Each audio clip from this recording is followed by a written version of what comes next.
Hello, everyone. Welcome back to Abdali Grammar School YouTube channel. Hello, curious minds. Today, we're going to delve into the captivating topic soil types of soil.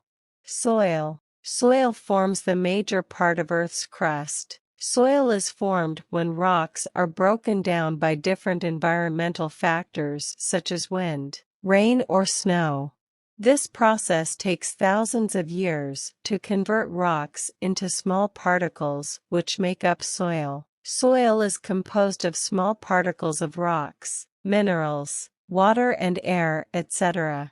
Importance of soil. Soil is very important because many crops and plants grow in the soil. It provides support as well as minerals to the plants. Soil also serves as habitat for many animals.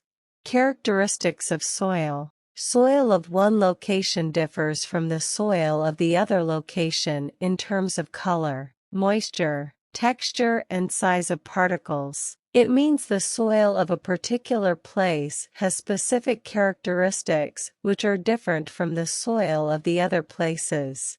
On the basis of differences in the characteristics of soil, there are different types of soil. For example, sandy soil, clay soil, loam soil. Sandy soil. Sandy soil contains a lot of sand and has grainy texture, is grayish in color, and commonly found at places 15 such as deserts and seashores. This soil cannot hold water. It is highly permeable soil. It has little amounts of nutrients in it. Despite this, there are plants that can grow in sandy soil. Cucumbers, carrots, garlic, lettuce, tomatoes, and watermelons can grow well in this type of soil.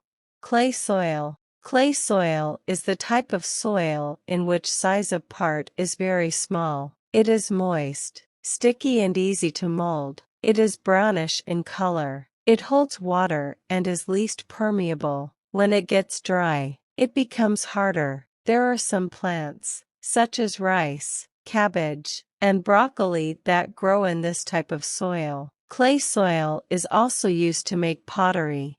Loam soil. Loam soil is a mixture of sand, clay, and silt. It also contains organic materials such as dried leaves and branches. These organic materials make the soil rich in nutrients and dark in color. A typical garden contains this type of soil. It can hold the air and allows nutrients to be absorbed properly by plants. Loam soil is good for growth of all plants. Thanks for joining us in this educational journey. Stay curious, and we will join you in the next video.